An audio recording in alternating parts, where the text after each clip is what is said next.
This is the story of that moldy old miracle, penicillin, and penicillin's incredible journey from lab accident to world-changing wonder. Who discovered, isolated, purified, and characterized the first antibiotic? What was it? Is it true the first antibiotic to be discovered was the result of a lab accident? The first antibiotic discovered was named lysozyme, the second, penicillin. Was each actually the result of a lab accident, as some suggest? The discovery story really begins in the 1920s in England, in a 12-foot by 12-foot research laboratory at St. Mary's Hospital in London. The first and second antibiotics known to man would each be discovered, characterized, and named by the same scientist, a man working in this small laboratory.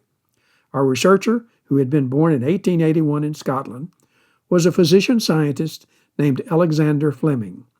Within 20 years of his second discovery, penicillin, he would be known to the world as Sir Alexander Fleming, Nobel Prize winner. Was he a brilliant scientist? A brilliant scientist with poor lab technique, sometimes referred to as not a tidy researcher by some of his St. Mary's colleagues? What do you think? You decide based on what you learn in the following story.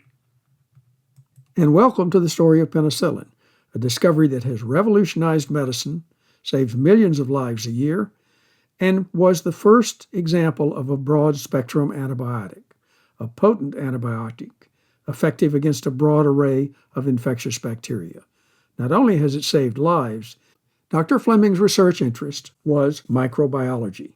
Born in 1881 in Scotland, by the 1920s, he had established a reputation as a productive researcher.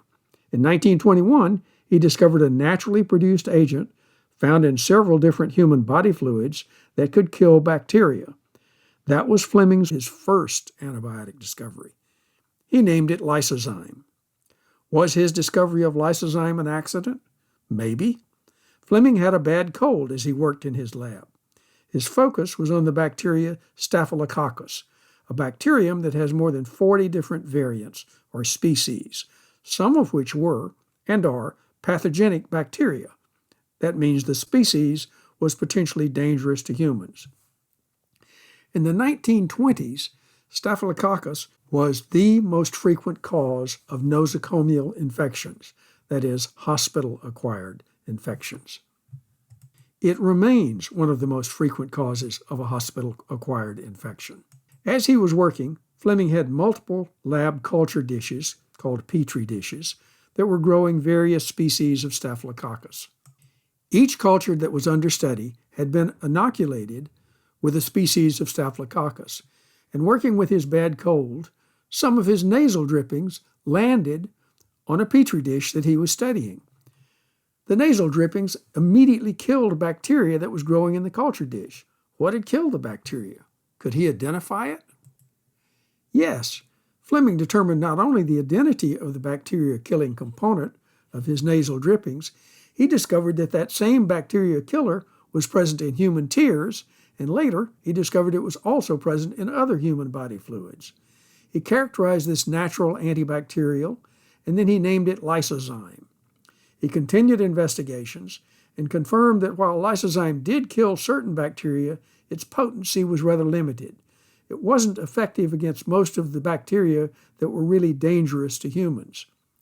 Accompanying his discovery of this natural antibiotic that was in his nasal drippings, the method of his discovery resulted in some colleagues observing that Fleming's lab procedures were not ideal, and some of his St. Mary's colleagues said that Fleming did not run a tidy lab. Tidy lab or not, he continued his study of Staphylococcus. By 1928, Fleming's primary focus had narrowed to a particular Staphylococcus species, the opportunistic Staphylococcus aureus. Staph aureus is often found on human skin, growing among other bacteria that also grow on the skin. But unlike most of those other bacteria on skin, Staph aureus is pathogenic, that is, it's capable of causing disease. And at the time, and until today, this bacterium continues to cause mortality worldwide. During that summer of 1928, Fleming went on a holiday break with his family. After his holiday, he returned to his untidy lab at St. Mary's, and he needed to do some general lab cleanup before returning to research. He had recently lost his lab assistant, so Fleming was personally rummaging through a stack of petri dishes that he had left in a lab basin. Each culture dish had, prior to the holiday, been inoculated with Staphylococcus. Some of the culture dishes had no covers, a procedural mistake, and some were stacked too high above the level of the disinfectant that was in the lab basin, and they also had no covers. Another procedure no-no with respect to how a lab is supposed to be run. At any rate, working through his culture dishes, Fleming noticed something odd about one of them. It had no cover on it, and it was too high in the stack, above the level of the disinfectant. Some sort of mold had drifted about in the lab and settled on that growth medium of that culture dish. Mold contamination was not an unusual problem in a microbiology lab, and particularly so at St. Mary's, because the hospital's research labs were in an old building, and mold contamination was a constant potential problem. "That's funny," Flemington muttered as he looked at the result of the mold that had settled on his petri dish. The mold had killed Staphylococcus aureus culture growing near the mold's position on the culture dish plate. Given his lysozyme discovery, Fleming immediately understood that the mold was somehow protecting itself from overgrowth by staph, which was a much larger population on that culture media. Why was it not growing near the mold? Why? He also noted the uninvited mold contaminant had a peculiar blue-green color. More importantly, however, that mold had somehow created an invisible, protective force field around itself. How was it protecting itself from staph overgrowth? Discovering the cause of his "that's funny" observation would change the course of infections risk for humans and the treatment of infections forever. Most researchers would probably have tossed that mold-contaminated culture dish directly into the disinfectant basin and continued their work. Not Fleming. His lysozyme experience immediately suggested to him that this was a mold needing further investigation, and he undertook that investigation. First, Fleming identified the mold. It was of the penicillin genus. He isolated the mold juices that were being secreted, and he discovered one of these secreted products could not only still kill Staphylococcus, but also multiple other species. Many of the bacteria types that he tested were pathogenic to humans, potentially dangerous to humans, and the identified mold product that killed bacteria in his culture dish also killed bacteria responsible for an array of diseases, from pneumonia to meningitis to scarlet fever. On March the 7th, 1929, Fleming named this mold product, this antibacterial substance, penicillin, and so noted in his lab notebook. Hold on to your lab coat. This story is just getting started. With the advantage of his lysozyme experience, Fleming made rapid progress in characterizing additional details about the mold juice of interest, penicillin. But then he hit a wall. The subject mold did not produce enough penicillin that he could really begin to purify and collect a lot of material. He could only obtain it in tiny quantities. He couldn't even produce enough penicillin for the more extensive lab testing that he wanted to do. And worse yet, the penicillin that he could produce was not stable. It lost its antibacterial properties after a short period of time. Working with his penicillin became frustratingly finicky. After months and a few years of work, with no success in meaningfully increasing either the yield or the stability of penicillin, he moved on to other research. He knew that if these two key problems were not solved, his discovery was just going to remain a lab curiosity.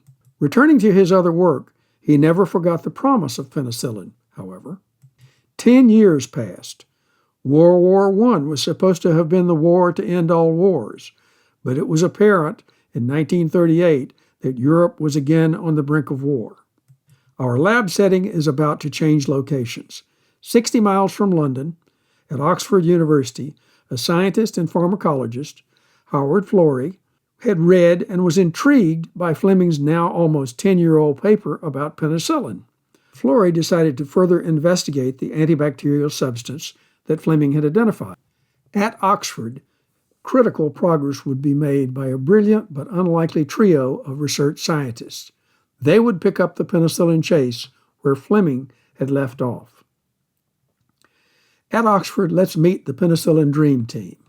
Howard Florey, a hard-driving Australian pharmacologist. Ernst Chain, a gifted biochemist, a Jewish refugee who had fled Europe and the Nazis and was now at Oxford.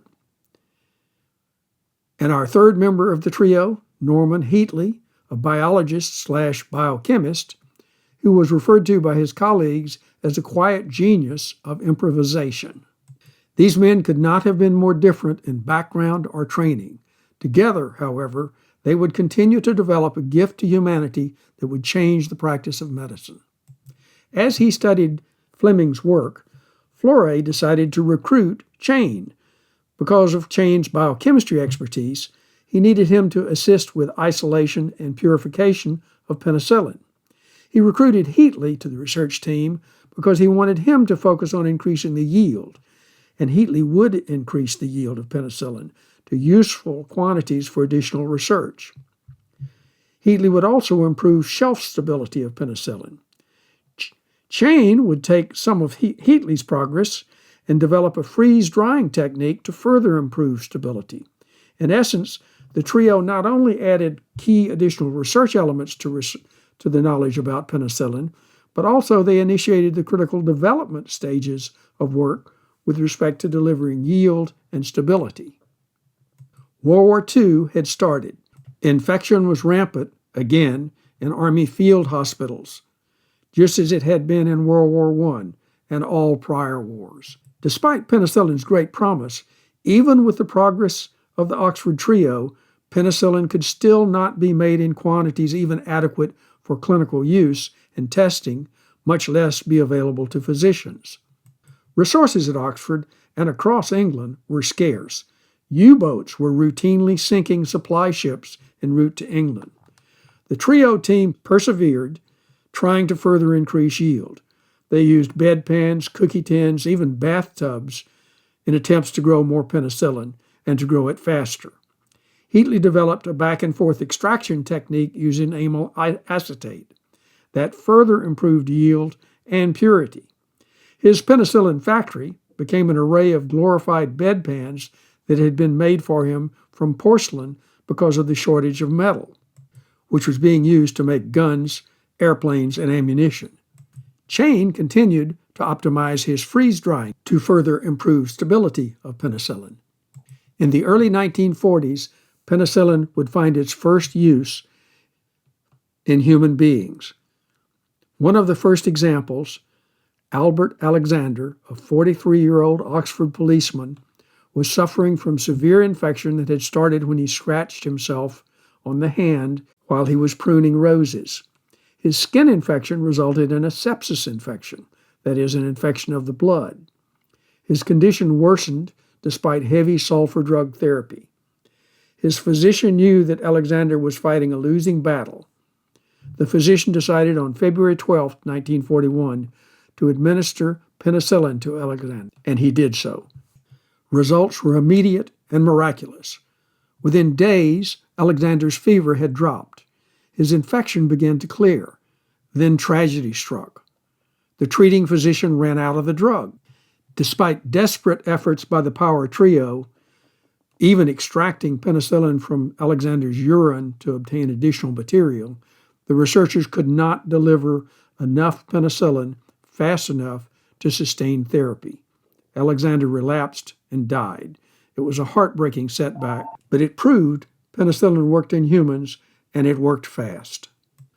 Word of the administration of the drug to Alexander spread rapidly through the physician community, including in the United States. The U.S. government recognized the potential value of penicillin to save lives, and penicillin production and quantity became a priority in the United States as well as in Britain. In the United States, The Northern Regional Laboratory in Peoria, Illinois, was designated as the research lab to lead the charge to increase the yield of penicillin production. Scientists in Peoria scoured the countryside for a more productive mold strain that might produce penicillin in higher quantity. The research and the admin staff was asked to bring to the lab any and all moldy fruits or vegetables that they found.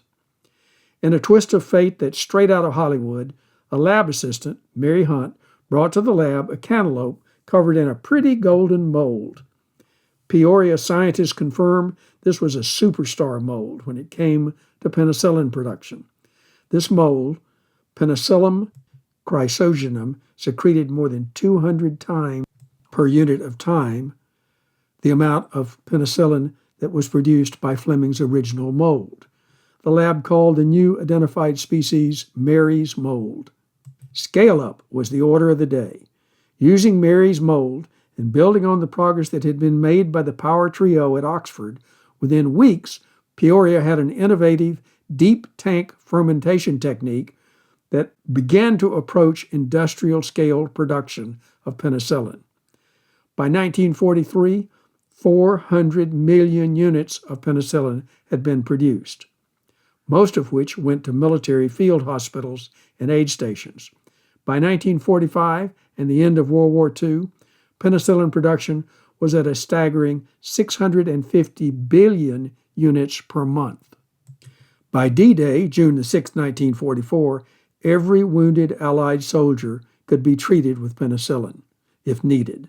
Battlefield and hospital-acquired infections that had meant certain death to soldiers were becoming minor medical problems. The impact was staggering.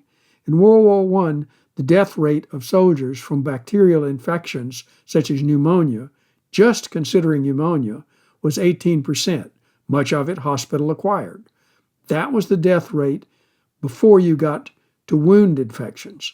By the end of World War II, the death rate of soldiers due to infection had dropped to less than 1%. In 1944, Alexander Fleming would be knighted and become Sir Alexander Fleming. In 1945, the Nobel Prize in Physiology or Medicine was awarded to Sir Alexander Fleming, Howard Florey, and Ernst Chain.